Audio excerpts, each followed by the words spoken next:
तो जो sixth set हमारा होगा दैट इज सबसेट। ये मोस्ट इंपॉर्टेंट है। ऐसा क्यों है? क्योंकि अगर इसे अभी आप ध्यान से नहीं सुनोगे तो बाद में प्रॉब्लम आएगी, ये भी पक्का है। लेकिन अगर अभी आपने गौर से साथ में ही समझ लिया तो बड़े से बड़ा डिफिकल्ट से डिफिकल्ट क्वेश्चन आ जाए आप कंफ्यूज नहीं होगी, क्योंकि ये एकदम लॉजिकल है। इसमें कंफ्यूजन हो सकती है, कोई ऐसा मैथमेटिकल कोई न्यूमेरिकल तो आएगा ही नहीं। तो देखते हैं एक्चुअली होता क्या है। मैं एक एग्जाम्पल से शुरुआत करती हूँ। मैंने एक एग्जाम्पल लिया है कि कंसिडर अ सेट। एक सेट कंसिडर करो। मैंने कंसिडर किया एक सेट एक्स। एक्स किस चीज़ का सेट है? Set of all students in your school. आपके स्कूल में जितने भी स्टूडेंट्स हैं मैंने उनका एक सेट बनाया और बोला उस सेट को मैंने एक्स कहा है। अब मैं ले लेती हूँ Y. Y is the set of students in your class. आपके स्कूल में जितने स्टूडेंट्स थे वो तो आ गए एक्स सेट में। आपकी क्लास में जितने स्टूडेंट हैं वो आ गए वाई सेट में। अगर मैं अज्यूम करती हूँ कि ये आपका पूरा स्कूल है और उसमें ये सारे आपके स्टूडेंट्स हैं, जिसमें से ये कैटेगरीज हैं कि ये कैटेगरी देखो क्लास 11th है, ये क्लास 12th ए है, ये क्लास 12th बी है, इस तरीके से है। आपकी क्लास कहीं ये क्लास है। इसके अंदर पर्टिकुलरली जितने भी स्टूडेंट्स होंगे वो कौन से होंगे? आपके क्लास, आपके स्कूल में ही बिलोंग करते हैं, लेकिन वो आपकी क्लास में भी बिलोंग करते हैं। तो इसे अगर मैं बोलती हूँ y और इसे अगर मैं बोलती हूँ x, तो मैं क्या ये कह सकती हूँ कि ये जो y सेट होगा ये x सेट का ही एक पार्ट है। ऐसा मैं क्यों कह रही हूँ? क्योंकि आपकी क्लास है तो आपके स्कूल में ही। ये ज़रूरी नहीं है कि हर स्कूल में आपका एक एक स्टूडेंट जो है वो आपकी क्लास में हो, ज़रूरी तो नहीं है। अगर आपकी क्लास में 40 स्टूडेंट्स हैं then what about the all students which are left. मतलब अगर मैं किसी भी एक ABC स्टूडेंट को उठा लेती हूँ आपके स्कूल से और पूछती हूँ उसकी क्लास क्या है, हो सकता है वो 7th क्लास का हो, कोई भी रैंडम पर्सन, वो तो आपकी क्लास में बिलोंग नहीं करता।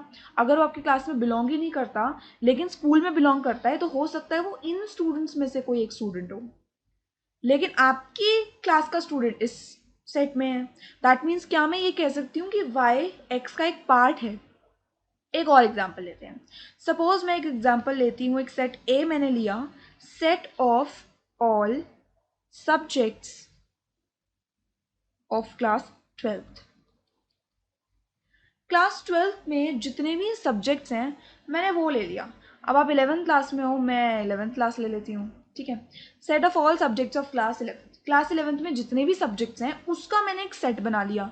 इस सेट में तो सब कुछ आएगा, हमारा physics, maths, chemistry, everything, English, चाहे वो कॉमर्स स्ट्रीम से हो, साइंस स्ट्रीम से हो कि ह्यूमैनिटीज से हो, सारे के सारे सब्जेक्ट्स जो हमारे होंगे वो कहाँ आ जाएंगे? हमारे ए सेट में। बी सेट मैंने इन पर्टिकुलर लिखा है, एक सेट मैंने बनाया रोस्टर फॉर्म में, मैं लिख देती हूँ मैथ्स एंड इंग्लिश।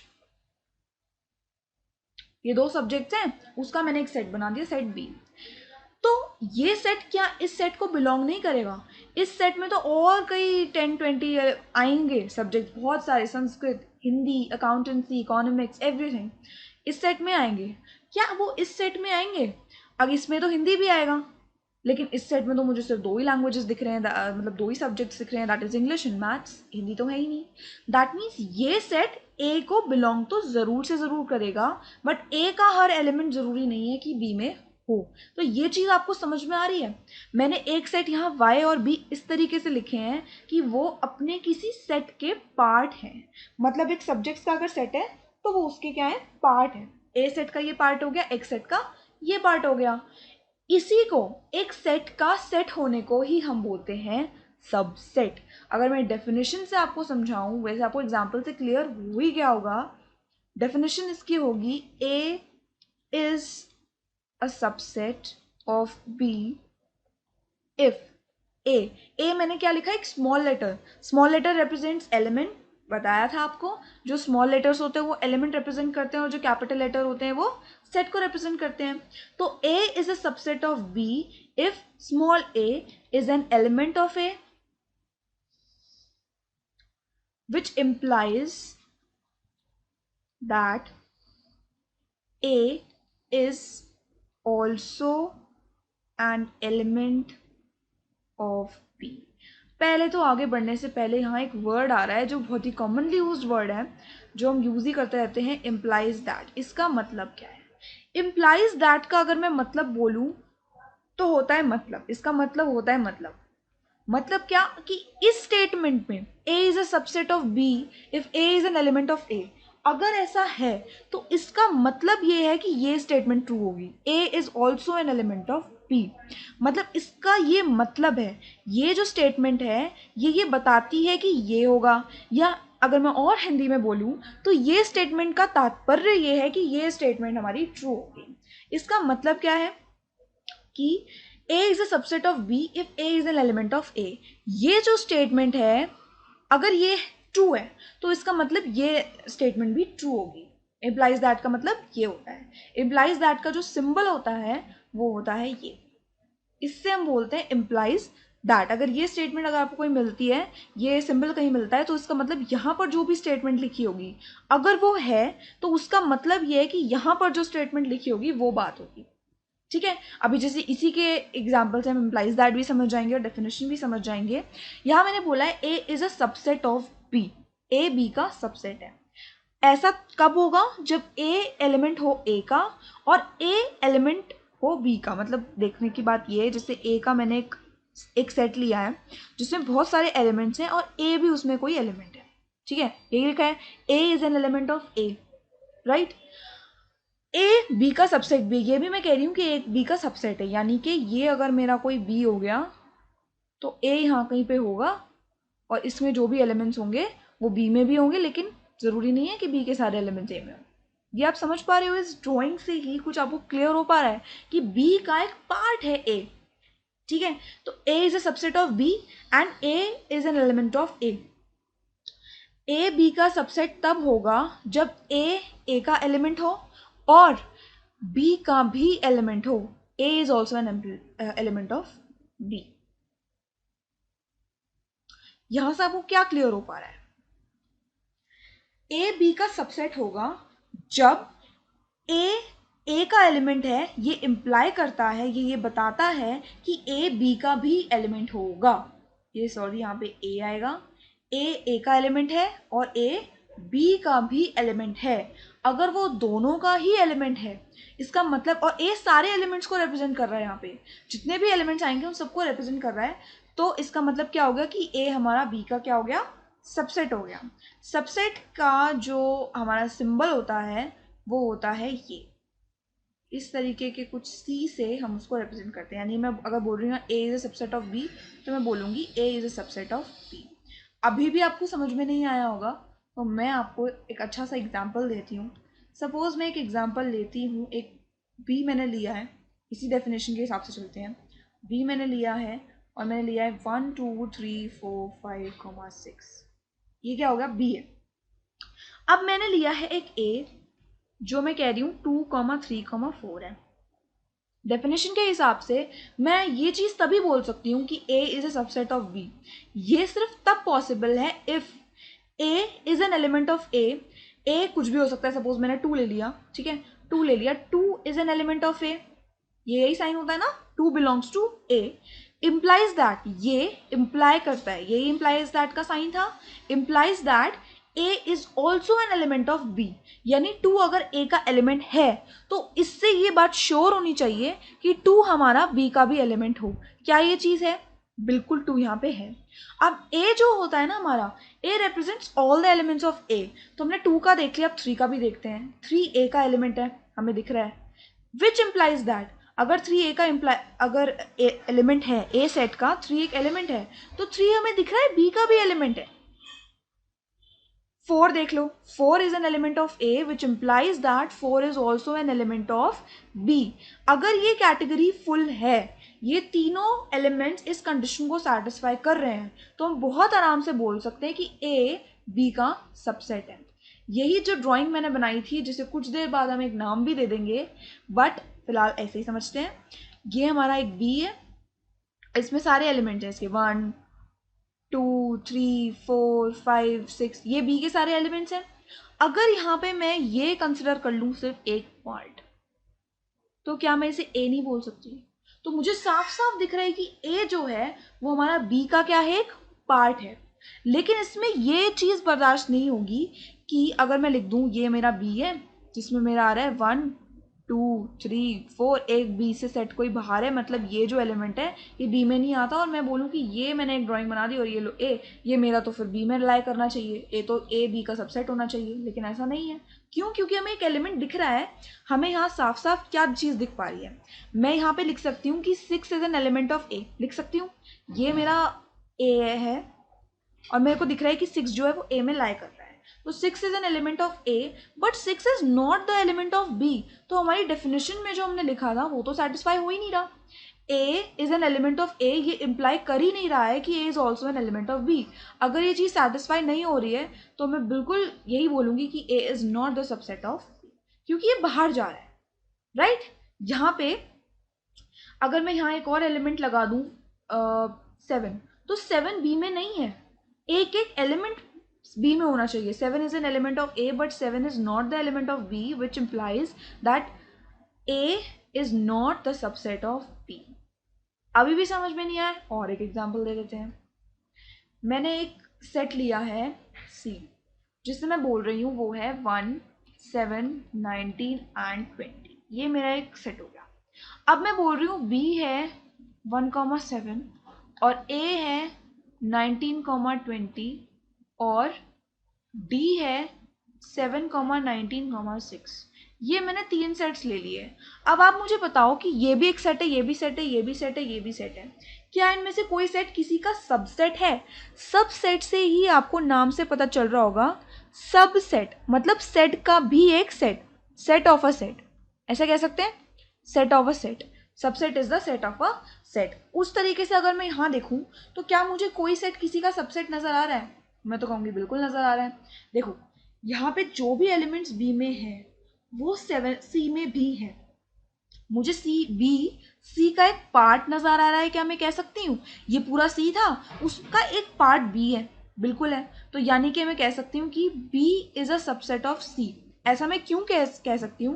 क्योंकि मैंने अभी अभी डेफिनेशन में देखा था कि अगर कोई एलिमेंट बी का, if 1 is an element of B, जो मुझे इम्प्लाई कर रहा है, जो मुझे बता रहा है कि 1 is also an element of C, क्योंकि 1 देखो सी में भी है, तो इसका मतलब क्या है कि B is the subset of C। ये C है और ये सबसेट का साइन है, राइट। अब A पे देखते हैं, A और 19,20 है, क्या ये C का सबसेट है? तो मैं कहूँगी कि बिल्कुल है। क्यों है सबसेट? क्योंकि 19 A में भी है और C में भी है, राइट। 19 A में भी और C में भी है। ये हमारा हो गया एक C का पार्ट, C का एक पार्ट हो गया। ये जो सेट बना that is a set of C, right? 19 is an element of A, which implies that 90 is an element of C. इसका मतलब क्या हुआ? ये therefore का साइन होता है, राइट? ये therefore का साइन होता है। 90 is an element of A, which implies that 19 is an element of C. Therefore मैं क्या कह सकती हूँ बिल्कुल श्योरिटी के साथ, that A is the subset of C. लेकिन श्योरिटी तो मैं अभी भी नहीं कह सकती। क्यों? क्योंकि मैंने एक एलिमेंट का तो ट्राई कर लिया, बाकी दूसरे एलिमेंट का क्या, उसका भी तो देखना पड़ेगा। तो 20 is an element of A, which implies that 20 is an element of C, क्योंकि हम 20 C में भी देख पा रहे हैं। तो क्या मैं कह सकती हूँ कि ये जो है ये इम्प्लाई कर रहा है कि A is a subset of C। अब तो कह सकती हूँ क्योंकि ए का मैंने एक एक जो एलिमेंट था वो मैंने देख लिया, उसे चेक कर लिया कि वो यार वो ए में है, क्या वो सी में है या नहीं है। अब देखते हैं डी क्या कह रहा है। 7 19 6 ये डी के एलिमेंट हैं। अब एक एक एलिमेंट को ना चेक करते हुए चलते हैं भाई, कोई गलती नहीं होनी चाहिए। 7 is an element of D which implies that 7 is an element of C. ये तो मैं क्यों कह रही हूँ आपको समझ में आ रहा होगा। 7 is an element of D, ये बताता है, इसका मतलब होता है ना ये बताता है that 7 is an element of C. Now 19 is an element of D, which also implies that 19 is an element of C. 6 is an element of D, क्या ये इम्प्लाई कर रहा है कि 6 is an element of C? यहाँ तो मुझे 6 clearly दिख गया, C में तो मुझे कहीं 6 नहीं दिख रहा है। इसका मतलब क्या है कि ये इम्प्लाई ऐसा करता ही नहीं है। अगर मैं बोल रही हूँ कि 6 is an element of D, तो ये मुझे ऐसा कुछ नहीं बता रहा कि 6 is an element of C। ये तो कोई ट्रू है ही नहीं है, तो बिल्कुल गलत है। तो क्या मैं कह सकती हूँ कि D is not the subset of C, right. D C का सबसेट है ही नहीं, क्योंकि D C का कोई पार्ट नहीं है। यहाँ पर 6 एक एलिमेंट ऐसा है जो C में नहीं है, C के कहीं बाहर लाए जरूर कर रहा होगा। तो इस तरीके से हम सबसेट समझ पा रहे हैं कि सबसेट एक्चुअली क्या होता है. Subset is the set of a set actually, right. Subset का मतलब ये होता है कि वो एक सेट हो जो एक पर्टिकुलर सेट का पार्ट हो, ये कह सकते हैं. अब यहाँ पे एक गौर करने वाली बात ये कि अगर मैं बोल रही थी कि A is an element of A and A is also an element of B, then that implies that A is a subset of B. क्या ये इंपॉर्टेंट है कि B भी A का सबसेट होगा? क्योंकि यहाँ मैं बोल रही हूँ कि मैं इसे उल्टा भी तो लिख सकती हूँ, A is an element of B and A is an element of A, then that implies that B is a subset of A. ऐसा भी तो मैं लिख सकती हूँ. वो उस केस में होगा अगर ऐसा है तो. मतलब अगर मैं एक एग्जाम्पल लेके आपको समझाऊं तो कैसा बनेगा. अगर मैं ले लेती हूँ b इज इक्वल टू 1 2 3 और अगर मैं ले लेती हूँ 1,2, तो मैं कह सकती हूँ कि हाँ भाई a जो है वो b का सबसेट है. अब b को अगर मैं इस कैटेगरी में डालने की कोशिश करूँ तो मैं बोलूँगी भाई 1 is an element of b which implies that 1 is an element of a. ठीक है, दूसरा एलिमेंट लेती हूँ 2 is an element of b which implies that 2 is an element of a. ये भी ठीक है. लेकिन अगर मैं 3 का लिखूंगी कि 3 is an element of b, then that does not imply that 3 is an element of a. 3 is an element of b ये बता ही नहीं रहा है कि 3 एलिमेंट a का है, क्योंकि a में हमें दिख रहा है कि 3 तो है ही नहीं. तो मैं ये साफ साफ कह सकती हूँ कि b is not a subset of a. कह सकती हूँ. अगर a b का सबसेट है तो बिल्कुल भी इंपॉर्टेंट नहीं है कि b a का भी सबसेट होगा. ये एग्जाम्पल से भी आपको क्लियर हो गया और डेफिनेशन से भी आपको क्लियर हो गया होगा. बाय चांस अगर मैं ऐसा कहती हूँ कि ये हो रहा है, अगर मैं ऐसा कह भी देती हूँ कि a भी b का सबसेट है और b भी a का सबसेट है, तो एक्चुअली होगा क्या वो देखते हैं. मतलब मेरे कहने का मतलब ये है कि ये b है और ये मेरा कोई a है. ठीक है, a मैं बोल रही हूँ b का सबसेट है, ये a के एलिमेंट्स हैं और ये मेरे b के एलिमेंट्स हैं, लेकिन उनका आपस में कोई लेना देना नहीं है. लेना देना सिर्फ है a का कि a b का एक पार्ट हमें साफ साफ नजर आ रहा है इस सर्कल में, ये सर्कल उसका एक्चुअली एक पार्ट है. अब साइमल्टेनियसली ये तो सेटिस्फाई हो गया. अब ये साइमल्टेनियसली मैं बोल रही हूँ कि अगर मेरा कोई b है, अगर मेरा कोई b है जिसमें कुछ एलिमेंट्स हैं, तो ये a का पार्ट है. ये भी मैं क्या कह रही हूँ, साइमल्टेनियसली बोल रही हूँ कि ये मेरा a होगा और ये मेरा a का एक पार्ट होगा. b क्या होगा, a का एक पार्ट होगा. अब ये दोनों चीजें साइमल्टेनियसली पॉसिबल कैसे हो सकती है. मतलब a भी b का सबसेट हो और b भी a का सबसेट हो, ऐसा साइमल्टेनियसली पॉसिबल कैसे है. ऐसा सिर्फ तब पॉसिबल है जब ये मेरा a हो और यही मेरा b भी हो. मतलब ये मेरा क्या हो जाए, दोनों चीजें एकदम कोइंसाइड कर दें, किसी तरीके से मेरा कोइंसाइड कर जाए. ये आप अज्यूम कर लीजिए कोइंसाइडेड ही है. मतलब ये एकदम कोइंसाइड कर रही है, a ऊपर है मतलब नीचे है या फिर b ऊपर है. Are you getting my point. a और b के एलिमेंट सेम ही हो, वो दोनों क्या हो जाए, इक्वल हो जाए. भाई a भी b का पार्ट है और b भी a का पार्ट है. ऐसा साइमल्टेनियसली कब हो सकता है, जब a b दोनों एक दूसरे के पार्ट हो, या मैं कहूं कि a is equal to b. Now you getting my point. अगर मैं बोलती हूँ a 1 2 3 है और कोई ऐसा सबसेट बताओ जो इसका सबसेट हो लेकिन a भी b का सबसेट हो, तो भाई मुझे 1 2 3 लिखना पड़ जाएगा ना. तभी तो मैं कहूंगी कि a तो b का सबसेट नजर आ रहा है. हाँ भाई 1 2 3 a में भी है b में भी है और 1 2 3 b में भी है a में भी है. अगर ऐसा हो गया तो आपको साफ साफ नजर नहीं आ रहा कि a is equal to b ही हो जाएगा. तो इसका मतलब ये है कि अगर ये कंडीशन सेटिस्फाई हो जाती है, a is a subset of b, b is a subset of a, if and only if. यहाँ इम्प्लाइज दैट का साइन नहीं लगेगा, यहाँ लगेगा if and only if.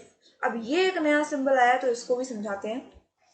If and only if, इसे हम बोलते हैं इफ. इफ मतलब if and only if. A subset है बी का एंड बी सबसेट है ए का, is if and only if A is equal to B. ऐसा सिर्फ तब पॉसिबल है जब ए और बी इक्वल ही हो. वरना क्या होगा कि ए में एक एलिमेंट ज्यादा हो जाएगा तो बी फिर प्रॉब्लम करेगा, क्योंकि बी फिर ए का तो सबसेट होगा लेकिन ए बी का सबसेट नहीं होगा. अगर इसमें कोई एलिमेंट ज्यादा हो जाएगा तो फिर वाइस वर्सा प्रॉब्लम करेगा। मतलब समझ पा रहे होंगे एग्जाम्पल से ही। ऐसा कब होगा? सिर्फ और सिर्फ तब जब a इज इक्वल टू हमारा b हो जाएगा, सिर्फ उस केस में ये चीज पॉसिबल है, otherwise it is not possible. Now क्या मैं लिख सकती हूँ कि a is equal to b तब होगा if and only if जब a is a subset of b and b is a subset of a। मतलब अगर दोनों कंडीशंस एक दूसरे को इम्प्लाई कर रही हो, इम्प्लाई मतलब एक दूसरे को, इसका तात्पर्य ये हो और इसका तात्पर्य ये हो, सॉरी मैं बहुत ज़्यादा हिंदी बोल रही हूँ बट समझाने के लिए इट इज़ इम्पॉर्टेंट कि a is equal to B ये इम्प्लाई कर रहा है और ये इम्प्लाई कर रहा है, तो हम इम्प्लाई का साइन दोनों तरफ से लगा देते हैं और जिसे हम बोलते हैं इफ, IFF, यानी इफ एंड ओनली इफ। हमने अभी सबसेट्स पढ़े हैं, अब सबसेट्स पे बेस्ड कुछ रिजल्ट्स हमें देखने हैं जो बहुत इंपॉर्टेंट हैं और आपको अच्छे से समझ में वो आने चाहिए। पहला रिजल्ट हमारा है every set is subset of itself. अगर मैं ऐसा बोल रही हूँ तो क्या मैं कुछ गलत बोल रही हूँ? फॉर एग्जाम्पल मैंने कोई भी एक सेट लिया है A जिसमें एलिमेंट है 1, 2, 3, तो क्या मैं ये नहीं बोलूँगी कि जो A है वो अपना सबसेट तो कम से कम है ही, क्योंकि 1 अगर मैं A को दोबारा से उतार दूँ तो मैं बोल सकती हूँ कि 1 is an element of A implies that 1 is an element of A। मैं ऐसा बिल्कुल बोल सकती हूँ कि अगर 1 A का एलिमेंट है तो 1 इस वाले A का भी एलिमेंट है, लेकिन जबकि मैं कह सकती हूँ कि ये A और ये A एक्चुअली हैं तो सेम। अगर मैं दूसरे एलिमेंट का भी देखूँ तो उसके लिए भी मैं कह सकती हूँ कि 2 belongs to this A implies that 2 belongs to this A as well. Now 3 के लिए भी मैं ये बोल सकती हूँ, राइट। तो कहने का क्या मतलब है कि A जो है, अब इसके बेसिस पे मैं ये बोल सकती हूँ कि ये वाला जो A है, तो therefore A is a subset of A। क्या मैं ये नहीं बोल सकती? ये A और A तो मैंने आपको 2 बार इसलिए लिख के दिखाए जिससे आपको समझ में आ जाए, बाकी A का सबसेट तो है ही है, यानी हर सेट अपने सेट का तो सेट होता ही है, यानी कि हम कह सकते हैं A is a subset of it self. अब इसको लिखने का एक मेथड और होता है कि हम ये जो सबसेट का साइन होता है इसके नीचे ये वाला साइन लगा देते हैं। अगर मुझे बोलना है B is a subset of A, तो हो सकता है मैं ये भी लगा दूं कि जिसका मतलब ये है कि इक्वल भी हो सकता है, जैसे हम कहते थे 2 इज लेस दैन और इक्वल टू 3। कह सकते हैं ना कि मतलब 2 जो है वो हमेशा 3 से कम ही रहेगा या इक्वल भी हो सकता है। इक्वल किस केस में होगा? जब आपको कोई इक्वेशन गिवन होती थी एंड ऑल दैट, मतलब ये ग्रेटर दैन लेस देन और इक्वल टू का साइन होता था और ये ग्रेटर देन और इक्वल टू का साइन होता था। उसी तरीके से हम ये सबसेट है या फिर उसके इक्वल है ऐसा हम बोलते हैं, और वो हम कहाँ यूज़ करते हैं? क्योंकि हमें पता है कि every set is subset of it self. ये अब हमारा पहला पॉइंट था जो आपको दिमाग में रखना है। इसके आप नोट्स बनाते चले तो बहुत अच्छा रहेगा। अब सेकेंड पॉइंट है the empty set is a subset of every set। अच्छा, ये समझाने से पहले मैं आपको एक फैक्ट बताना चाहूँगी जो अभी अभी मुझे याद आया है। ये देखिए यहाँ पे द लिखा है, हम एम्प्टी सेट के आगे एन क्यों नहीं लगा रहे? मतलब आर्टिकल्स जो होते हैं उसमें हमारे ए एंड द होते हैं, तो हम एन लगाने के बजाय द क्यों लगा रहे हैं? ये बहुत इंटरेस्टिंग फैक्ट है, पहले इसको समझते हैं। यहाँ पे ये इसलिए ऐसा होता है क्योंकि आपको पता है कि सपोज मैंने लिए कि A और B आर 2 एम्प्टी सेट। अगर मैं ऐसे बोलती हूँ कि A और B जो हैं वो 2 एम्प्टी सेट है। एम्प्टी सेट मतलब होता है 5, यही पढ़ा था हमने कि एम्प्टी सेट क्या होता है हमारा 5, जिसमें कोई भी एलिमेंट नहीं होता। तो A and B are 2 empty sets. अगर ये दोनों एम्प्टी सेट हो गए when X is an element of A, मैंने बोला कि X कोई भी एक एलिमेंट है A का, ठीक है। अगर X एलिमेंट है A का तो ये बिल्कुल क्लियर है कि X B का भी एलिमेंट होगा, राइट। क्योंकि बेसिकली A और B हैं तो एम्प्टी सेट्स ही, जिसमें कुछ है ही नहीं, वो एलिमेंट दोनों में होगा ही होगा, कह सकते हैं। यानी कि हम ये कह सकते हैं कि A is equal to B, obviously this set जो आपको नजर आ रहा है जिसमें कोई एलिमेंट ही नहीं है, this is equal to this set, इसमें भी कोई एलिमेंट नहीं है। इसलिए इस दुनिया में सिर्फ एक ही एम्प्टी सेट एग्जिस्ट करता है, उसको आप A नाम दे दो कि B नाम दे दो, दैट डजेंट मैटर। ये जो 5 है ये दुनिया में एक ही है, इसको आप ऐसे भी लिखते हो ऐसे भी लिखते हो। तो द हम कब लगाते हैं? जब हम किसी स्पेसिफिक चीज़ की बात करते हैं.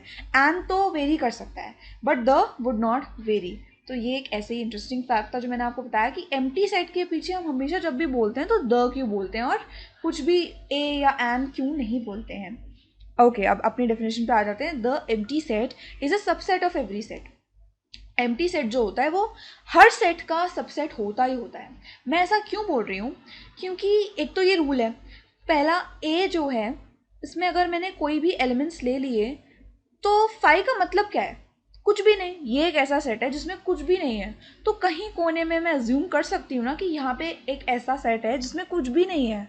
कुछ भी नहीं मीन्स नथिंग, राइट? तो अगर मैं कोई भी ऐसा सेट ले लूँ उसमें हम अज्यूम कर सकते हैं कि फाइव तो होगा ही होगा, राइट? अगर मैं फाइव एक सेट मान लूँ तो वो बी में एग्जिस्ट करता होगा ही होगा.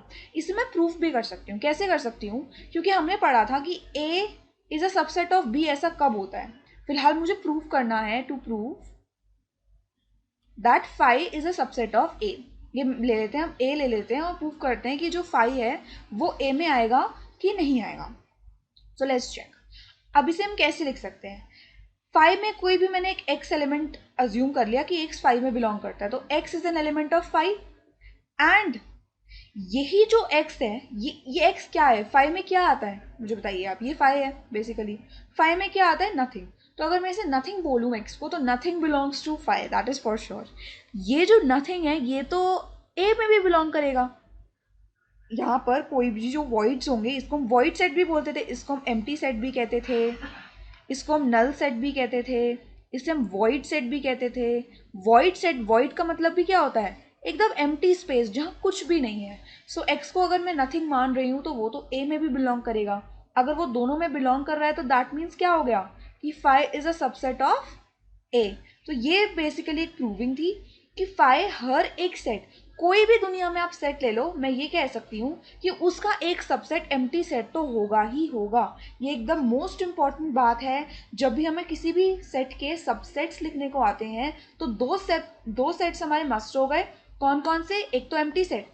एम्प्टी सेट जो होगा वो तो हमारा होगा ही होगा. हर जगह पे हर सेट का सेट होगा ही होगा.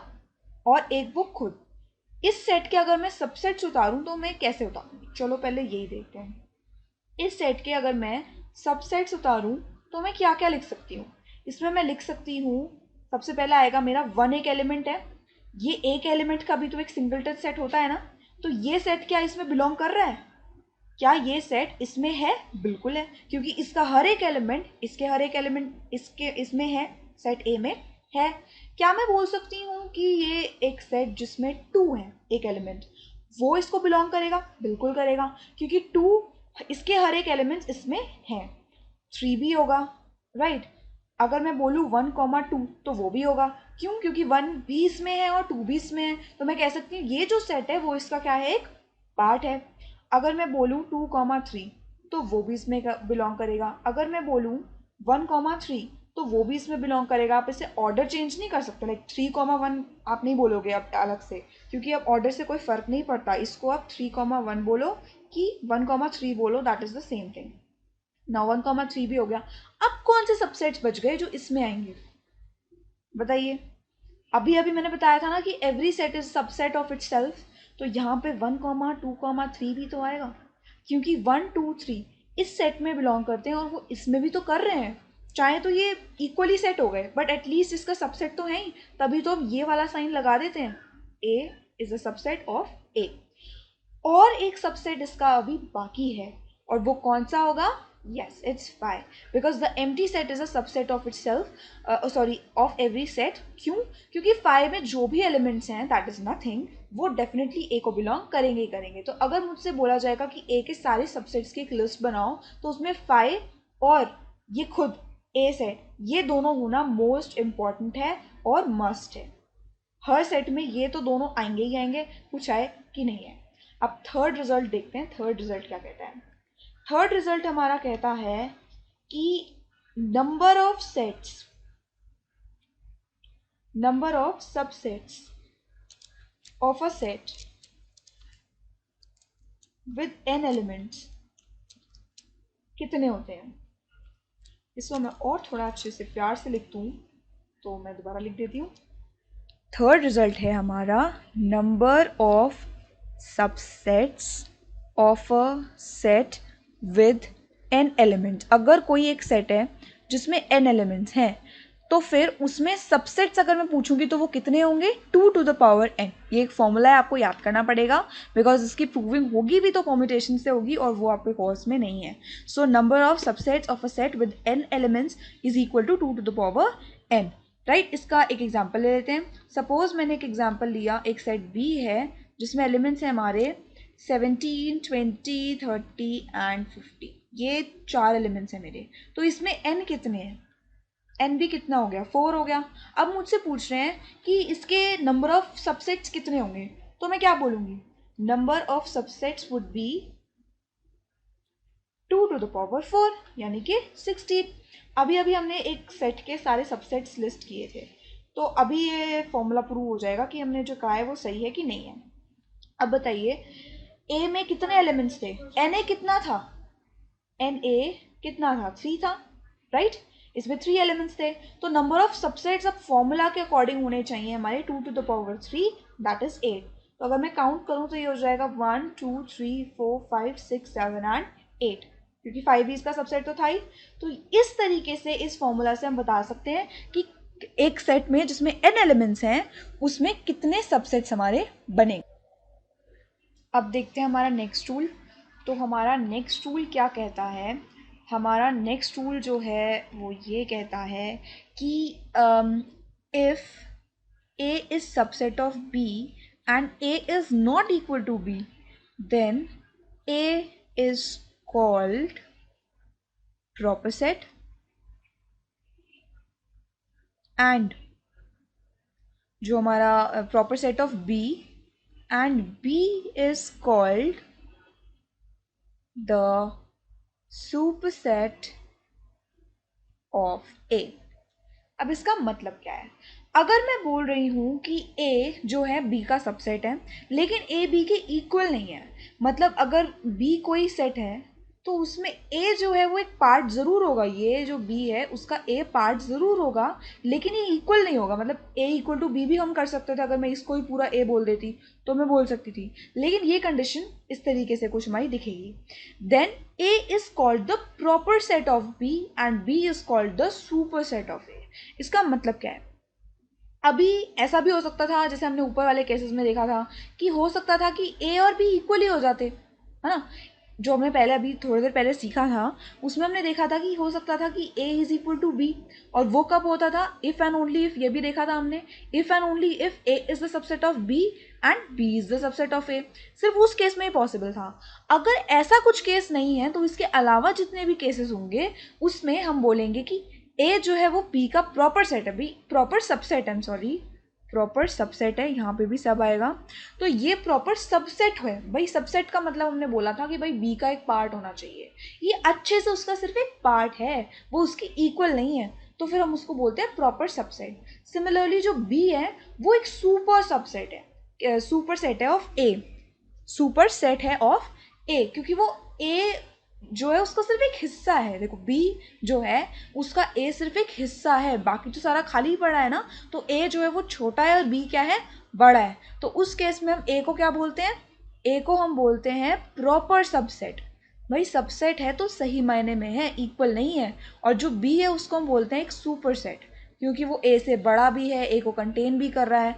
So that's how. अब इससे रिलेटेड हम कुछ जनरल एग्जाम्पल्स देख लेते हैं।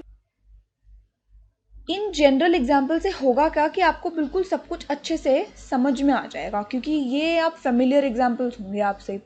अच्छा मुझे बताइए कि Q क्या रिप्रेजेंट करता था, हमने पढ़ा था Q represents the rational numbers, और हमने ये भी देखा था कि जो R था वो क्या था, रियल नंबर्स का सेट था। तो क्या मैं कह सकती हूँ कि Q is a subset of R, बिल्कुल कह सकती हूँ। हमने जो डायग्राम भी पढ़ा था उसमें क्या था कि ये हमारा R था और Q हमारा बीच में आता था, क्योंकि R का मतलब क्या होता है, real numbers includes rational numbers as well as irrational numbers. तो रियल नंबर में जितने भी नंबर आएंगे उसमें से आधे पार्ट हमारे रैशनल होंगे और आधे इरैशनल होंगे। अगर मैं सिर्फ इस सेट की बात करूं तो वो तो इस रियल नंबर के सेट का एक पार्ट ही हुआ ना, ये तो सारा खाली पड़ा है क्योंकि इसको तो हमने कंसिडर नहीं किया। तो इससे मैं बिल्कुल क्लियरली कह सकती हूँ कि Q is a subset of R। बिल्कुल इजीली कह सकती हूँ कि नहीं कह सकती हूँ। एक नेक्स्ट एग्जांपल ले लेते हैं। सपोज मैंने एक सेट लिया है A which is equal to 1, 3, 5 और दूसरा एग्जांपल मैं ले लेती हूँ set of odd natural numbers less than 6। तो बी में क्या क्या आ जाएगा हमारे 1, 3, 5, दैट्स इट, क्योंकि 6 से तो कम होना चाहिए और 6 तो वैसे भी इवन नंबर है। तो ये ए और बी, अब मैं अगर इनमें सबसेट कंपेयर करना चाहूँ तो देखते हैं ए बी का सबसेट है कि बी ए का सबसेट है। पहले देखते हैं क्या ए बी का सबसेट है कि नहीं है। 1 ए में तो है और बी में भी मुझे दिख रहा है, 3 ए में है बी में भी है, 5 ए में है बी में भी है, मतलब ए के जितने भी एलिमेंट्स हैं वो सब बी में तो है ही, बी में तो है ही। तो इससे मैं कह सकती हूँ कि ए is a subset of B. और एक चीज देखते हैं क्या B is subset of A है, क्योंकि मुझे इक्वल इक्वल से दिख रहे हैं। तो 1 बी में है, 1 ए में भी है, 3 बी में है, 3 ए में भी है, 5 बी में है, 5 ए में भी है। दैट मीन्स मैं बहुत आराम से कह सकती हूँ कि बी के जितने भी एलिमेंट्स हैं वो ए में है। तो that means B is a subset of A. इन दोनों ये दोनों जब साइमल्टेनियसली ट्रू हो जाते हैं तो क्या बोलती हूँ मैं कि ए इज इक्वल टू बी। तभी तो हम लिखते हैं कि जब हम ऐसे लिखते हैं तो इक्वल टू का साइन भी लगा देते हैं, क्योंकि सबसेट का मतलब तो यही होता है कि हो सकता है वो इक्वल हो, इजंट इट। तो यही मेरे कहने का मतलब था कि जो दो सबसेट्स होते हैं वो इक्वल भी हो सकते हैं और हमें जज करना भी आना चाहिए। मतलब मैंने कैसे बताया कि वो एक दूसरे का सबसेट है या नहीं है। एक और एग्जांपल लेके देखते हैं। अगर मैंने एक एग्जांपल लिया ए, दैट इज AEIOU, ठीक है, और दूसरा मैंने बोला बी, दैट इज ABCD। तो अब बताइए कि ए बी का सबसेट है कि बी ए का सबसेट है। ये छोटा लग रहा है, पहले मैं इसको चेक कर लेती हूँ। ए is an element of B which implies that A is an element of A as well. तो that means मैं क्या डायरेक्टली इसके बेसिस पे बोल दूं कि B is a subset of A? ऐसे तो डायरेक्टली नहीं बोल सकते, क्योंकि बाकी एलिमेंट्स का क्या, हमें तो सारे एलिमेंट्स जो बी में हैं वो ए में होने चाहिए। तो अगर बी बी का एलिमेंट है लेकिन वो ए का नहीं है, एक भी एलिमेंट ऐसा मिल गया जो बी में है और ए में नहीं है, इसका सीधा सीधा मतलब है कि B is not the subset of A. Why? Because b जो हमारा एलिमेंट है that belongs to B, but that does not belongs to, which does not imply that b is an element of A. ये तो ये बता ही नहीं रहा क्योंकि बी ए में है ही नहीं, that means B is not the subset of A. Similarly यहाँ पे ए भी बी का सबसेट नहीं होगा, राइट। तो अब आपको ये चीजें क्लियर हो गई होंगी बेसिकली कि सबसेट्स क्या होते हैं और वो सेट्स में से हम उन्हें चूज कैसे करते हैं। अब इससे रिलेटेड हम कुछ एग्जाम्पल्स करेंगे, क्वेश्चंस करेंगे, तो आपको बिल्कुल क्रिस्टल क्लियर हो जाएगी ये चीज। तो हमारा पहला एग्जाम्पल हम ले लेते हैं एनसीईआरटी का एग्जाम्पल है, एग्जाम्पल नंबर 9। तो consider sets phi A B C, ये हमें कुछ सेट्स गिवन है और अब हमें बताना है कि कौन सा सेट जो हमें गिवन है वो किसका सबसेट है या नहीं है। ये आपको पता है सबसेट का सिंबल है और ये आपको पता है कि इज नॉट अ सबसेट, इसका सिंबल है। तो पहला पार्ट है कि बताओ फाई जो है वो बी सेट का सबसेट होगा कि नहीं होगा। तो आपको ये बिल्कुल अच्छे से पता है, हमने एक रिजल्ट पढ़ा था कि phi is a subset of all the sets, of all sets. मतलब ये तो एक कंफर्म है कि ये तो किसी ना किसी हर सेट का ही सबसेट होगा ही होगा। तो डेफिनेटली ये साइन इस तरीके से आ जाएगा। नाउ ए और बी, तो आप मुझे बताओ 1 ए का एलिमेंट है और 3 भी ए का एलिमेंट है और बी में आ रहे हैं 1, 5, 9। 1 तो है बी में लेकिन क्या 3 है? नहीं है। दैट मीन्स एक एलिमेंट तो ए का ऐसा आ गया जो बी में नहीं है। दैट मीन्स क्या ये सबसेट होगा? नहीं होगा, क्योंकि ए बी का पार्ट है ही नहीं। 3 इसमें है, 3 इसमें है ही नहीं। अब बी और सी देख लेते हैं। बी में बोल रहा है 1, 5, 9 और सी में 1, 3, 5, 7 और 9। सो 1, 5, 9 बी में भी है और सी में भी है। तो आप इजीली कह सकते हैं कि B will be a subset of C definitely. Why? Because आपको पता है कि ये जो B है वो हमारा C का एक ना एक पार्ट है। अगर मैं सिर्फ इस एलिमेंट को इसको उठा लूं और इसका एक सेट बना दूं तो वो क्या बन जाएगा? B बन जाएगा। नाउ सेकेंड क्वेश्चन है, consider the sets phi A B and C, और हमें सिंबल्स फिर से वही इंसर्ट करने हैं। तो देखते हैं, पहले पूछा है फाई और बी में, तो ये तो बिल्कुल आंखें बंद करके लगा दो, क्योंकि आपको पता है कि फाई तो हर एक सेट का सबसेट होगा ही होगा।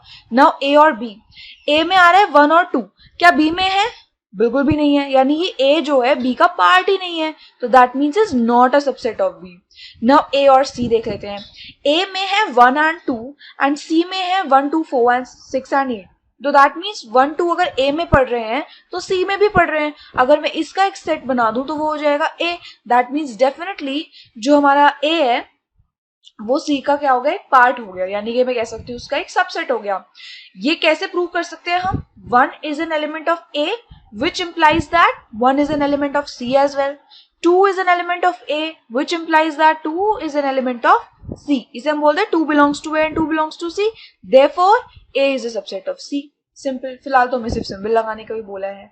B और C में देख लेते हैं, B में आ रहा है 1 4 एंड 8, C में भी 1 4 और 8 और एक पार्ट है, दैट मीन्स हम कह सकते हैं B is a part of C, या मैं कहूं कि B is a subset of C। Now B और A, इसका मैंने इन्वर्स कर दिया। अब आप देखो, B में 1 है, A में 1 है, ठीक है, एक एलिमेंट तो सेटिस्फाई हो रहा है कि 1 is an element of B which implies that 1 belongs to A as well. 4 is an element of B which does not implies that 4 belongs to A. क्यों? बिकॉज आपको दिख रहा है कि 4 तो A का एलिमेंट है ही नहीं। सिमिलर गोज विद 8, तो इसका क्या मतलब हो गया कि B is not the subset of A। ये हमारा एक सब टॉपिक है इन सबसेट्स ऑफ रियल नंबर्स।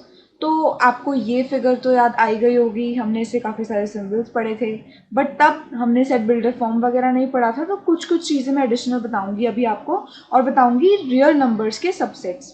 तो आप मुझे बताओ कि रियल नंबर का सबसेट यहाँ पे आपको कौन नजर आ रहा है? सबसे बड़ा तो यही होगा, रैशनल नंबर्स और इरेशनल नंबर्स। तो मैं क्या लिख सकती हूँ कि रैशनल नंबर्स हमारे सबसेट हैं रियल नंबर्स के, बिल्कुल लिख सकती हूँ। क्या इर्रेशनल नंबर सबसेट है रियल नंबर्स के? तो बिल्कुल है। इर्रेशनल नंबर को हम डिनोट करते हैं टी से, तो T is also a subset of rational numbers, sorry real number, जैसे हम बोलते हैं रियल नंबर्स, ये रैशनल नंबर्स है, ये रैशनल नंबर है, ये रियल नंबर्स है। अब आप बताओ इंटीजर्स, इंटीजर्स किसका सबसेट है? इंटीजर्स क्या मैं लिख सकती हूँ कि इंटीजर्स जो है वो रैशनल नंबर्स का एक सबसेट होते हैं, मतलब रैशनल नंबर्स में बहुत सारे नंबर्स आ जाएंगे। रैशनल नंबर्स कौन से नंबर्स होते हैं? जो p बाई क्यू की फॉर्म में लिखे जा सकते हैं। उनमें से कुछ ऐसे भी होंगे जिसमें हम p में फॉर एग्जांपल ले लूँ -3, q में ले लूँ 1, तो मेरा नंबर क्या आ जाएगा रैशनल नंबर? -3/1, जिसमें मैं -3 भी लिख सकती हूँ। लेकिन हमें पता है कि -3 तो हमारा इंटीजर है, तो दैट मीन्स हमें ये पता लग गया कि जितने भी हमारे रैशनल नंबर्स होंगे उनमें से कुछ एक पार्ट जो होगा वो क्या होगा? इंटीजर्स का पार्ट होगा। तो मैं बिल्कुल आराम से लिख सकती हूँ कि जो z है वो एक सबसेट हो गया हमारा रैशनल नंबर्स का। अब आते हैं होल नंबर्स। क्या मैं लिख सकती हूँ कि जो होल नंबर्स हैं वो भी एक पार्ट होंगे हमारे इंटीजर्स का? बिल्कुल लिख सकती हूँ। हमारे जो होल नंबर्स होंगे they will be a part of integers itself. Natural numbers जैसे हैं वो हमारा पार्ट हो गए होल नंबर का। नेचुरल नंबर्स हमारा पार्ट हो सकते हैं, रैशनल नंबर का भी पार्ट हो सकते हैं। लेकिन नेचुरल नंबर अगर मैं आपसे पूछूं कि क्या वो पार्ट होंगे रैशनल नंबर्स, इरेशनल नंबर्स का? नो, इरेशनल नंबर कोई भी ऐसा नहीं होगा जो हमें एक नेचुरल नंबर देगा, राइट? तो हम नेचुरल नंबर क्या लिख सकते हैं? टी का सबसेट नहीं है, is not a subset of T. अब हमने सेट बिल्डर फॉर्म नई नई सीखी है, तो क्या आप मुझे क्यू को डिफाइन करके बता सकते हो कि क्यू में कैसे डिफाइन कर सकती हूँ इन set builder form? Rational number है क्यू, क्यू को हम रैशनल नंबर बोलते हैं बेसिकली। तो देखते हैं, x is such that x is equal to p by q, right? x को हम लिख सकते हैं p बाई क्यू, बिल्कुल लिख सकते हैं। अब p और q क्या है यहाँ पर? p and q belongs to the set of all integers, where एक कंडीशन और है यहाँ पर, क्योंकि हम जानते हैं डिनोमिनेटर कभी भी क्या नहीं हो सकता? जीरो नहीं हो सकता। क्यों नहीं हो सकता? क्योंकि अगर क्यू जीरो हो जाएगा तो हमारा ये जो पूरा नंबर है वो कहाँ टेंड करेगा? इन्फिनिटी की तरफ। इसलिए हम बोलते हैं कि डिनोमिनेटर कभी भी जीरो नहीं हो सकता, कभी भी जीरो नहीं हो सकता, राइट? ओके। अब टी, अगर मैं इरेशनल नंबर को आपसे पूछूं कि इरेशनल नंबर को भी सेट बिल्डर फॉर्म में रिप्रेजेंट करके दिखाओ, तो क्या होगा? एक्स इज सच दैट, इसकी सिंपल सी डेफिनेशन, क्योंकि ये तो बहुत सारे होते हैं रैशनल नंबर, उनमें कोई कॉमन ऐसे प्रॉपर्टी भी नहीं होती। मैं अगर डायरेक्ट लिखना चाहूँ तो मैं लिख सकती हूँ कि x belongs to the set of rational numbers, obvious real number, sorry real numbers के सेट में ही रैशनल नंबर बिलोंग कर रहे हैं, बट रैशनल नंबर के अलावा, यानी मैं लिख सकती हूँ and x does not belong to the set of rational numbers। मतलब रैशनल नंबर्स को अगर मैं हटा दूं तो जितने भी मेरे नंबर्स बचेंगे रियल नंबर्स, वो सारे क्या हैं? Irrational number. Irrational number basically होते क्या है? √2, √5, ये सब क्या है? पाई, ये सब इर्रेशनल नंबर्स हैं। पाई की वैल्यू क्या होती है अगर मैं आपसे पूछूं? 3.14 हम अप्रोक्सीमेट करके लिख देते हैं, बट ये जाती बहुत आगे तक है, ये कभी खत्म ही नहीं होती, तो इसलिए हम इसको अप्रोक्सीमेट करके सिर्फ इतना ले लेते हैं। तो पाई भी हमारा इरेशनल नंबर है। ये तो आपने 10th में प्रूफ भी करना सीखा था कि √2 is an irrational number, right. तो ये हो गए हमारे सबसेट्स ऑफ रियल नंबर्स। तो अब अगर मैं सम अप करके लिखना चाहती हूं तो मैं सम अप करके एक बेसिक सी लाइन लिख सकती हूँ, natural number belong is a subset of, ये सबसेट का साइन होता है, natural number is a subset of integers, integers is a subset of rational numbers, rational numbers is a subset of real numbers and t is a subset of real numbers, but natural number is not the subset of irrational numbers। rational numbers तो हो सकते हैं, क्योंकि अगर मैं बोलूं 2 एक natural number है, पर अगर मैं 2/1 भी लिख सकती हूँ इसको, तो वो क्या हो गया? मेरा एक रैशनल नंबर को बिलोंग करेगा। तो that is how the subsets. तो ये हमारा दूसरा टॉपिक है, intervals as subsets of real numbers. Real numbers के सबसेट्स जो हम अगर इंटरवल्स में रिप्रेजेंट करें तो कैसा होगा, तो देखते हैं। ये नंबर लाइन तो आप बचपन से ही पढ़ते आ रहे हो, ये होती है 0, 1, 2, 3 and so on till infinity तक टेंड करती है। ये यहाँ पे एरो का मतलब क्या है कि एक रे है, दैट मीन्स ये इन्फिनिटी तक जाएगी, एंड नहीं हो रही है यहाँ पर, राइट। तो ये आगे तक जाएगी। लेफ्ट साइड पर हमारे नेगेटिव इंटीजर्स आ जाते हैं, -2, -3, एंड ये हमारी माइनस इन्फिनिटी तक टेंड करेगी। अब इसमें तो ये नंबर लाइन आप हमेशा बनाते थे और इसमें सिर्फ और सिर्फ ये इंटीजर्स रिप्रेजेंट करते थे। इसके बीच में जैसे कि मैं बोलूँ √2, √3, ये सब भी तो आएगा। ये क्या हो गए? हमारे इर्रेशनल नंबर्स हो गए, टी से डिनोट करते हैं हम इर्रेशनल नंबर्स को। अगर मैं बोलूँ 5/2 यानी 2.5, तो वो एक हो गया हमारा रैशनल नंबर, तो उसको भी हमें नंबर लाइन में रिप्रेजेंट करना पड़ेगा। मतलब हम अज्यूम कर रहे हैं कि 2 और 3 के बीच में वो आएगा। मतलब हर तरीके के number, rational, irrational, integers, natural numbers, whole numbers, सबके सब हमारे इस रियल लाइन में प्रेजेंट हैं, इस नंबर लाइन में प्रेजेंट है। तो इसको हम क्या बोलते हैं? इसे हम बोलते हैं रियल लाइन। रियल लाइन का मतलब a line representing all the real numbers। real numbers मतलब which includes all the rational numbers and all the irrational numbers। अगर मैं बोलूं इतना मैं उठा लूं, तो क्या मैं बोल सकती हूँ कि ये जो पूरे रियल नंबर का सेट है, रियल नंबर का सेट मतलब कि ये कैपिटल आर, यही देखा था हमने, अभी भी देखा था। तो पूरा जो ये हमारा रियल नंबर का सेट है, उसमें से मैं अगर थोड़ा सा भी उठा लूं अगर मैं, ठीक है, इतना मैंने उठा लिया सपोज, तो क्या मैं बोल सकती हूँ कि ये इतना जो हमारा हो गया, ये हमारा एक सबसेट हो गया रियल नंबर्स का? बोल सकती हूँ कि नहीं बोल सकती हूँ? अब ये क्या है? बेसिकली मैंने उठाए हैं यहाँ पर 0, -1, -2, -3 टिल -इन्फिनिटी, इसे मैंने ये इनक्लोज कर दिया। अब इस पूरे सेट को मैं क्या बोल सकती हूँ? इसमें बोल सकती हूँ ये है हमारा नेगेटिव इंटीजर्स का सेट, राइट। ये मेरे 0 से स्टार्ट होकर नीचे, अगर मैं 0 भी हटा दूं, फॉर एग्जाम्पल अगर मैं 0 भी हटा दूं, तो इस सेट को तो मैं एक नाम भी दे सकती हूँ, नेगेटिव इंटीजर्स का सेट, राइट। यहाँ पे ये मैंने यहाँ से लिया है फॉर एग्जाम्पल, ठीक है, ये मैंने 0 कंसिडर नहीं किया, तो ये मेरा Z- हो गया। अब मैं बोल सकती हूँ Z- is a subset of all real numbers, बिल्कुल बोल सकती हूँ। यहाँ तक कि मैं ये भी बोल सकती हूँ कि negative integers is a subset of integers. Integers में भी पॉजिटिव इंटीजर्स आते हैं और नेगेटिव इंटीजर्स आते हैं। अगर ये ही मैं ले लूँ तो उसका इसका एक पार्ट हो गया, राइट। तो ये बेसिकली हम कह सकते हैं कि ये पूरी रियल लाइन में बहुत सारे इंटरवल्स पड़ते हैं, जिसमें से मैंने आपको एक एग्जांपल लेके दिखाया। अब 2 तरीके के हमारे इंटरवल्स होते हैं, 2 तरीके के होते हैं। एक होता है हमारा क्लोज्ड इंटरवल और एक होता है हमारा ओपन इंटरवल। पहले हम देखते हैं कि क्लोज्ड इंटरवल क्या होता है। अगर मैंने सपोज लेट कोई एक एलिमेंट है ए, स्मॉल लेटर से हम डिनोट करते हैं एलिमेंट्स को, ए कोई भी एक एलिमेंट है रियल लाइन पे बिलोंग करता है, यानी belongs to the set of all real numbers. B भी एक एलिमेंट है which belongs to the set of all real numbers. और यहाँ पे मैंने अज्यूम करा है कि ए इज लेस देन बी, मतलब ए कहीं इस तरह, अगर ए ये है तो बी क्या होगा, उससे आगे ही होगा, right. A is less than B, तो मैं बोल सकती हूँ a set of all real numbers x such that a is less than or equal to x and x is less than or equal to b। मतलब a b से छोटा है, right. अगर a यहाँ है तो b उसके आगे ही होगा और x जो है वो हमारा उसके कहीं बीच में पड़ेगा, ये मैंने उसको डिफाइन कर दिया।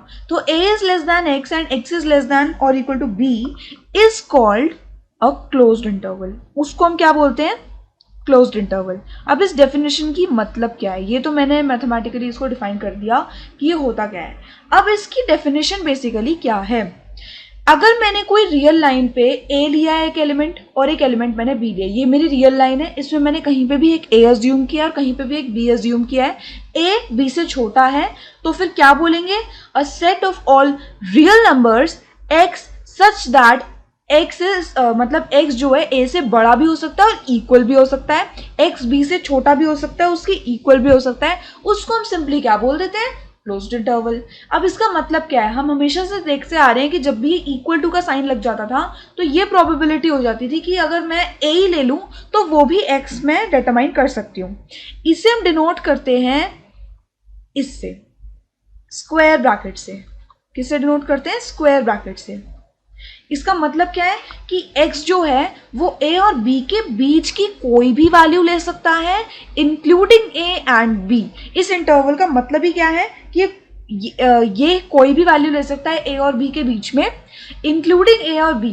ये जो हमारे लास्ट के दो मैंने लिखे हैं इन्हें बोलते हैं एंड पॉइंट्स। क्यों, क्योंकि ये बिल्कुल फाइनल लिमिट है, ये है हमारे एंड पॉइंट्स। तो ये तो मेरी फाइनल लिमिट हो गई a और b, इसके बीच के भी जितने नंबर्स हैं वो भी x जो है हमारा ले सकता है। तो अगर मैं इसको सेट बिल्डर फॉर्म में डिफाइन करूं तो आप बताओ इसका क्या डेफिनेशन होगी। क्या मैं इसे लिख सकती हूं कि a b ये भी एक सेट है, ऑब्वियसली सबसेट भी एक सेट ही तो होता है, ये रियल नंबर्स पूरी रियल लाइन में पढ़ने वाला कोई एक सबसेट है रियल नंबर्स का, तो ये अपने आप में तो कोई सेट ही हुआ। तो इस सेट को अगर मैं डिनोट करना चाहूँ सेट बिल्डर फॉर्म में तो कैसे करूंगी, x such that a is less than और इक्वल टू x, जहां पे मोस्ट इंपॉर्टेंट ये लाइन है, equal to is less than और equal to b where x is an element of real number. क्योंकि इसके अंदर पढ़ने वाले जितने भी मेरे एलिमेंट्स होंगे वो एलिमेंट्स तो बेसिकली रियल लाइन पर ही हुए, इसमें पढ़ने वाला ही कोई एलिमेंट हुआ। अब जैसे कि ये मैंने नेगेटिव इंटीजर्स का एक सबसेट उठाया था, इसमें अगर मैं कोई भी एक एलिमेंट ले लूं तो वो एलिमेंट तो रियल नंबर्स का भी है ना, रियल नंबर्स के सबसेट में ही बिलोंग कर रहा है, राइट। अब जैसे कि मैं एक एग्जांपल लेकर आपको समझाती हूँ। अगर मैंने एक एग्जांपल लिया है, -1 से 2 और मैंने इसे यहाँ पे क्या लगाया है, स्क्वायर ब्रैकेट्स लगाए हैं। स्क्वायर ब्रैकेट्स का मतलब ये होता है कि ये जो मेरे एंड पॉइंट्स हैं इन्हें भी मैं क्या कर रही हूँ, इंक्लूड कर रही हूँ। ये मैंने साइन भी लगाया था लेस देन और इक्वल टू, ये साइन बहुत इंपॉर्टेंट है। तो इसका मतलब क्या हुआ, x सच दैट -1 से ये बड़ा या फिर उसके इक्वल हो सकता है, 2 से ये छोटा या फिर उसके इक्वल हो सकता है। तो इसका मतलब क्या है यहाँ पर कि ये जो साइन है ये डिनोट कर रहा है includes and points. And points मतलब जो पॉइंट्स हमें दे रखे हैं। अब आप समझ पा रहे हो, ये अगर मेरी रियल लाइन थी जो -∞ से इन्फिनिटी तक जा रही थी, हमारा 0 होता था, 1 2 and so on, -1 and -2 and so on, लेकिन इसने मुझे कितना एलिमेंट कहाँ तक लिमिट कर दिया है, इसने मुझे लिमिट कर दिया है कि ये -1 से लेके 2 तक ही जाएगी, यानी -1 से 2 तक, ये मेरी लिमिट हो गई। यहां अब इस लिमिट में पढ़ने वाले जितने भी एलिमेंट्स होंगे वो सारे इस सेट को बिलोंग करेंगे, इंक्लूडिंग -1 एंड -2। तो जब हमें ये डिनोट करना होता है कि ये -1 और -2 को भी इंक्लूड कर रही है, तो हम ये ऐसे सॉलिड सर्कल सा बना देते हैं टू डिनोट कि -1 and -2 are also belonging to the same set, right. अब इसी के कॉन्ट्रडिक्शन में अगर मैं पढ़ूंगी ओपन इंटरवल, राइट, अगर मैं इसी के कॉन्ट्रडिक्शन में बोलती हूँ सेकेंड टाइप ऑफ इंटरवल मेरा होता है ओपन इंटरवल। इसे हम बोलते थे क्लोज्ड इंटरवल। क्यों? क्योंकि इसमें एंड पॉइंट्स इंक्लूड हो रहे थे। अब सेम ही चीज को मैं अगर उल्टा कर दूं, मैं बोलूं कि एंड पॉइंट्स मेरे इंक्लूड नहीं हो रहे हैं, तो पहले तो देखते हैं इसको डिफाइन कैसे करेंगे। A is an element of R and B is an element of R where A is less than B, then the set of real numbers, same जो चीज हमने ऊपर लिखी थी, बस एक डिफरेंस यहां आ जाएगा, such that A is less than X और less than B। यहां पे मैंने क्या मिसिंग किया है? यहां पे मैंने इक्वल टू का साइन नहीं लगाया, तो मैं कह सकती हूं कि जो मेरे एंड पॉइंट्स हैं आर नॉट इंक्लूडेड। मेरा ए और बी की वैल्यू ये नहीं लेगा। हम हमेशा जब भी सेट लिखते थे तो हम देखते थे कि इक्वल टू का साइन लगा है कि नहीं लगा है। अगर मैं बोलती हूँ ग्रेटर दैन 1, कोई भी एक्स है जो ग्रेटर दैन 1 है, तो उस सेट में मैं 1 वैल्यू नहीं लिखूंगी, सिर्फ 1 से बड़ी जितनी भी वैल्यूज हैं, चाहे वो 1.00001 ही क्यों ना हो, वो लिखूंगी, लेकिन मैं 1 नहीं लिखूंगी। तो एक्स मेरा कहाँ से बिलोंग कर रहा है? ए से बी तक। तो इसको हम क्या बोल देंगे? इसको हम बोल देंगे is called open interval. Simple, right? Open interval. Mathematical definition में अब इसे कैसे लिखेंगे? पहले तो हम उसको कैसे डिनोट करते थे? स्क्वायर ब्रैकेट से डिनोट करते थे। इसको हम कैसे डिनोट करते हैं? ऐसे, सर्कुलर ब्रैकेट से इसको हम डिनोट करते हैं। कुछ बुक्स में आपको ये ऐसे भी मिल जाएगा, मतलब ये स्क्वायर ब्रैकेट इनवर्ट थे, इसे आउटवर्ड बना दिया, तो ये इस तरीके से। बट हम ये एनसीईआरटी में है तो हम इसे ही फॉलो करेंगे, इसी को प्रैक्टिस करेंगे। तो अगर मैं इसे रोस्टर फॉर्म में लिखूं तो कैसे लिख सकती हूँ? एक्स इज सच दैट ए से बड़ा हो सकता है, बी से छोटा हो सकता है, लेकिन ए और बी नहीं हो सकता, इसलिए हमने इक्वल टू के साइन यहाँ पे मिसिंग कर दिए हैं। Where x belongs to the set of all real numbers. अब बताइए, इसको तो हमने इस तरीके से डिनोट कर दिया था, ये बेसिकली इसका डिनोशन ही था, मैं ऐसे ही समझा नहीं रही थी। अगर मैं अब इसे नंबर लाइन पे डिनोट करूं तो कैसे करूंगी? ये मेरा कहाँ तक जा रहा है? माइनस इन्फिनिटी से जा रहा है इन्फिनिटी तक। ये 0 है, ये 1 है, ये 2 है, ये -1 है, ये -2 है। पहले हमने -1 और -2 को स्क्वायर ब्रैकेट में लिखा था, अभी इसी एग्जाम्पल को -1 से 2 को मैंने इन वाले ब्रैकेट्स में लिख दिया, जिसका मतलब क्या है कि ये ओपन इंटरवल है, यानी कि ये जो एंड पॉइंट्स है मेरे इंक्लूड नहीं होंगे। इसका मतलब क्या है कि -1 से 2 तक की अंदर की वैल्यूज तो जितनी है वो सारी इंक्लूडेड है। इसे आप अपने कॉपी पेंस में करोगे तो क्या करोगे? बस आप इसे हाईलाइट कर दोगे, पेंसिल को इस पोजीशन पे डार्क चला दोगे, ये अलग से दिखना चाहिए कि -1 से 2 तक की जितनी भी वैल्यूज है वो मेरी इंक्लूडेड है। बट -1 और -2 तो नहीं है। यहाँ पे हमने क्या किया था? यहाँ पे हमने ऐसे सॉलिड वाले सर्कल्स लगाए थे, यहाँ पे हम हॉलो सर्कल्स लगा देंगे, इस तरीके से हॉलो सर्कल्स बना देंगे, विच डिनोट्स कि इस वाले सेट में हमारे -1 से 2 तक की जितनी भी वैल्यूज है अंदर की वो तो सारी आएंगी, बट -1 और -2 नहीं आएंगी। इसको कैसे लिख सकते हैं? -1 और 2 is equal to x such that -1 से ये बड़ा होगा, 2 से ये छोटा होगा, बट -1 और 2 नहीं हो सकता, इसलिए मैंने यहाँ पे इक्वल टू का साइन नहीं लगाया। ठीक है, all right. Where x belongs to the real numbers, खत्म। End points are not included and ये एक इनफाइनाइट सबसेट होगा। अब मैं ऐसा क्यों बोल रही हूं कि एक इनफाइनाइट सबसेट होगा? Why am I saying so? Because we know that infinite subset क्यों बोल रही हूँ? क्योंकि आप देखो, गौर से देखो, -1 और 2 के बीच में मैंने यहाँ लिखा है x belongs to the all real numbers, x belongs to all real numbers. मैंने ऐसा कुछ नहीं लिखा कि it may be an integer और ए नेचुरल नंबर और होल नंबर। इसमें रैशनल नंबर्स, इरैशनल नंबर्स, सब तरीके के नंबर्स आ जाएंगे। -1.00000001 भी आएगा, सॉरी यहाँ पे तो -0.000009 भी आएगा, सब कुछ आएगा, हाफ तो आएगा, जैसे कि जो हमारे नॉर्मल रैशनल नंबर्स है वो भी आएंगे। इरैशनल नंबर्स जो हैं √2, √3, ये सब छोटे से छोटे नंबर्स आएंगे। तो ऐसे तो बहुत सारे नंबर्स होंगे जिनकी तो कोई काउंटिंग ही नहीं है। अगर कोई काउंटिंग नहीं है तो फिर उस सेट को हम क्या बोलते थे? इनफाइनाइट सेट बोलते थे। इस केस में ये इनफाइनाइट सबसेट है, क्योंकि हमें पता ही ये क्या हो गया, इस पूरे रियल नंबर्स का एक सबसेट है। तभी हमने ये जो हेडिंग ही लिखी थी, उस हेडिंग का नाम क्या था? उस हेडिंग का नाम था intervals as subsets of real numbers. हम बेसिकली क्या पढ़ रहे हैं, हम इंटरवल्स बना रहे हैं जो कि रियल नंबर्स का ही एक सबसेट है। तो हमने पहले देखा क्लोज्ड इंटरवल। क्लोज्ड इंटरवल को हम कैसे रिप्रेजेंट करते थे, इन स्क्वायर ब्रैकेट से रिप्रेजेंट करते थे। इसका मतलब क्या होता था कि एंड पॉइंट्स जो हैं हमारे इंक्लूडेड हैं। ये स्क्वायर ब्रैकेट आपको ये बता रहा है कि क्लोज्ड है, ये इंटरवल हर जगह से क्लोज्ड है। ए से बी के बीच में जितनी वैल्यूज आ रही हैं वो तो आ ही नहीं है, मतलब अगर मैं ले रही हूँ -1 से 2 के बीच में तो 0 1 ये सब वैल्यूज अंदर की जितनी भी है, रैशनल हो इरेशनल हो, सब आ रही हैं इंक्लूडिंग -1 एंड 2। यहाँ स्क्वायर ब्रैकेट्स का मतलब है -1 और 2, ये दो वैल्यूज भी आप उस सबसेट में लिखोगे। नाउ वहीं अगर मैं बात करती हूँ ओपन इंटरवल्स की, तो उसमें हम एंड पॉइंट्स इंक्लूड नहीं करते। उसमें तो हम इंक्लूड कर रहे थे क्लोज्ड इंटरवल में, इसमें नहीं करते हैं। और इसी वजह से ये इंटरवल क्या होता है, इसे हम बोलते हैं ओपन, कि इस वाली साइड और इस वाली साइड से हमारा ओपन है। -1 और 2 के अंदर की वैल्यूज तो सारी आएंगी पिछले केस की तरह, 0 1 रैशनल इरेशनल सब आएगा, बट -1 और 2 को ये एक्सक्लूड कर देगा, यानी इंक्लूड नहीं करेगा। तभी हमने ये क्लोज्ड इंटरवल, अगर मैं उल्टे तरीके से ऑपोजिट तरीके से बना दूं तो वो भी आपको रिप्रेजेंटेशन कई बुक्स में मिल जाएगा। फिलहाल हम इसी को फॉलो करेंगे बिकॉज एनसीईआरटी में है।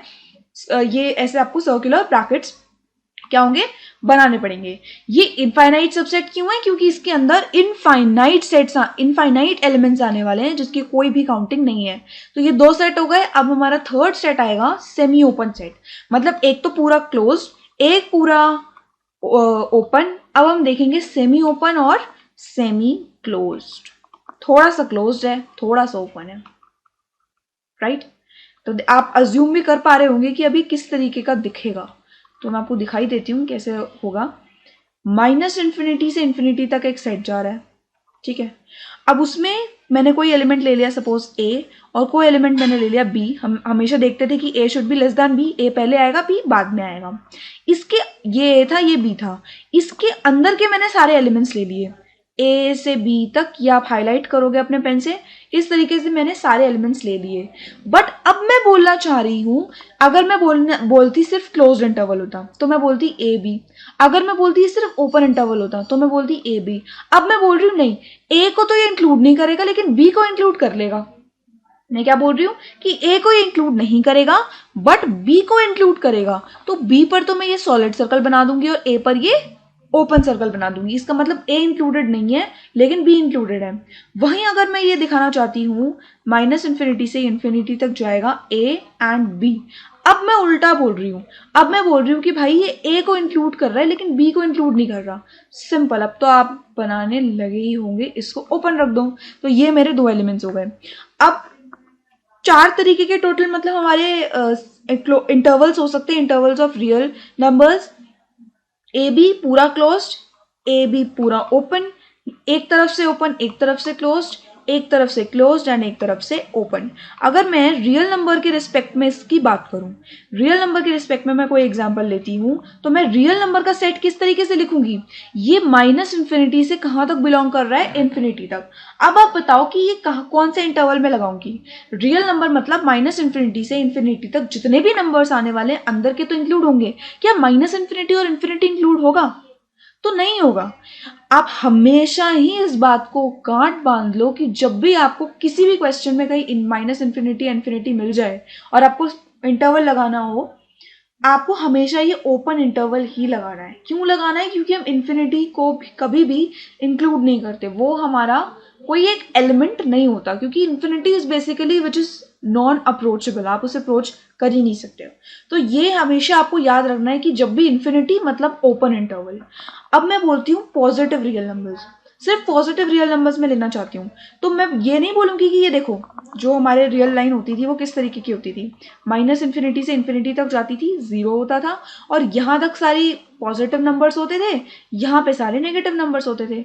अब अगर मुझे सिर्फ और सिर्फ पॉजिटिव रियल नंबर्स चाहिए तो मैं क्या ले सकती हूँ, 0 से आगे के जितने भी होंगे मेरे सारे पॉजिटिव ही पॉजिटिव हैं, इंक्लूडिंग 0। 0 को भी हम पॉजिटिव ही मानेंगे, अगर नेगेटिव नहीं मानेंगे तो कम से कम पॉजिटिव तो मानना ही पड़ेगा। तो इसको मैं कैसे लिख सकती हूँ, 0 से इन्फिनिटी तक सारे 0 इंक्लूडेड है, बट इन्फिनिटी आपको पता है कि जब इन्फिनिटी आ जाता है तो क्या हो जाता है, जब मेरा इन्फिनिटी आ जाएगा तो मैं बोल सकती हूँ